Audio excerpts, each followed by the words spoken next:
आङो नैबे समाव रौता समष्टिनि इउपिपिएलनि सासे बिजाथि हिसाबै आङो खावलायनो लुबैगोन, रिक्वेस्ट खालामगोन गभर्नमेन्टखौ, जाहाथे नैबे जोंनि बिटिसिआ 27 एप्रिलाव बिथांमोननि टार्मसा जोबनो थांगासिनो दङ। बिनि उनाव आं इउपिपिएलनि जानानै रौता समष्टिनि सासे बिजाथि जानानै आं लुबैजागोन जे फैबाय थानाय समाव 27नि उनाव गभर्नरनि सासन जानांगौ जोंनि ओनसोलाव। मानोना जाय बिथांमोना दिनै गावसोरनि सासनखौ एक्सटेनसन खालामनो बिबाय थादों, बियो मोगथां महर मोननाय नङा। खारन दिनै जों मिथिगौ कड अफ कन्डाक्ट सोलिगासिनो दङ, इलेक्शन नटिफिकेशना सोलिगासिनो दङ। बे बेलायाव बिथांमोना साफा साफा बिजाथि, आं जेरै सासे बिजाथि, बिथांमोनाबो सासे बिजाथि। बे बेलायाव आं लुबैदों जे 27नि उनाव जोंनि ओनसोलाव गभर्नरा सासन खालामनांगौ। आरो गभर्नर सासन खालामनायनि उनाव जों नुनो मोनगोन जे बिथांमोननि जेसेबांखिनि जाख्ल'दोंमोन, बिथांमोननि जेसेबांखिनि कारापसन जानाय, बेयो गासैबो मोगथां महर मोनगोन। बेखायनो बिथांमोना गिनानै दिनै एक्सटेनसन बिबाय थादों। जों आसाम गभर्नमेन्टखौ, भारत गभर्नमेन्टखौ आरो गभर्नरखौ खावलायदों आरो बिथांमोनखौ जों बुंदों जे नोंथाङा गभर्नरा जोंनि बे बिटिसिखौ 27नि उनाव सालायनांगौ। आरो सालायखांनायनि उनाव नोंथांमोना रायजो राजाफोरा नुनो मोनगोन जे फैबाय थानाय समाव जोंनि ओनसोलाव मोनसे कारापसन फ्रि मोनसे गभर्नमेन्ट जानो थांगासिनो दङ। जाय गभर्नमेन्टखौ जोङो इउपिपिएलआ सासन खालामगोन। आरो इलेक्शनाव जोङो फैबाय थानाय समाव बिटिआरनि इलेक्शनाव जोङो इउपिपिएलआ देरहानाया रोखा जाबाय।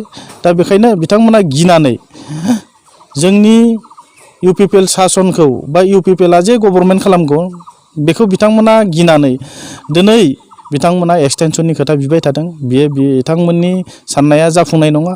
दिनै जों नुनो मोनदों जोंनि ओनसोलाव बयबो हारि माहारि बयबो दिनै लोब लोब फैदों आरो बयबो दिनै परिबर्तननि सार्थआव रायजो राजाफोरा दिनै सोलायनाय मोनसे सरकार लुबैदों। आरो बे सोलायनाय सरकाराव जों बयखौबो बा जोंनि इउपिपिएलखौ दिनैनि नैबे समाव सरकार खालामनायखौ रायजो राजाफ्रा लुबैजादों।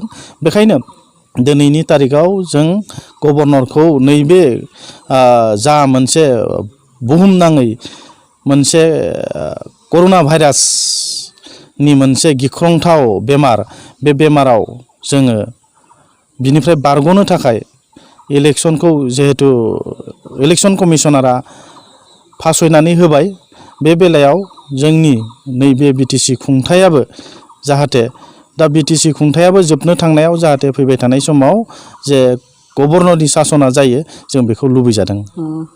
ल'आ बयनिबो थाखाय, बिथांमोननि नोजोराव बिथांमोना बुंदों जोंनि थाखाय, जोंनि नोजोराव जों बुंदों जे जोंबो जा रुल्स एन्ड रेगुलेसन बेखौ नायजोबनानै नुबाय।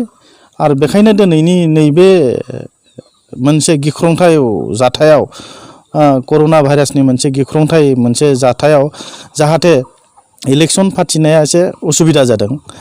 बे बेलायाव जोङो लुबैदों गभर्नरा सासन खालामथों।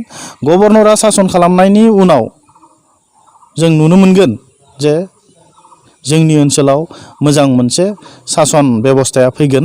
बेखायनो बिथाङा जेखि बुङा मानो, बिथांमोना बिथांमोननि लुबैनायखौ दिनै बुंदों। बेहाय बुंनायनि बयहाबो अधिकार दङ, बुंनायनि बयबो मोन्थाय दङ। दा बेखायनो दिनै बिथांमोना बुंदों, खिन्थु बिथांमोननि बुंनाया मोगथां महर मोननाय नङा। दिनै गभर्नरा 27नि उनावनो जोंनि बिटिसिखौ सालायगोन, बियो रोखा जाबाय।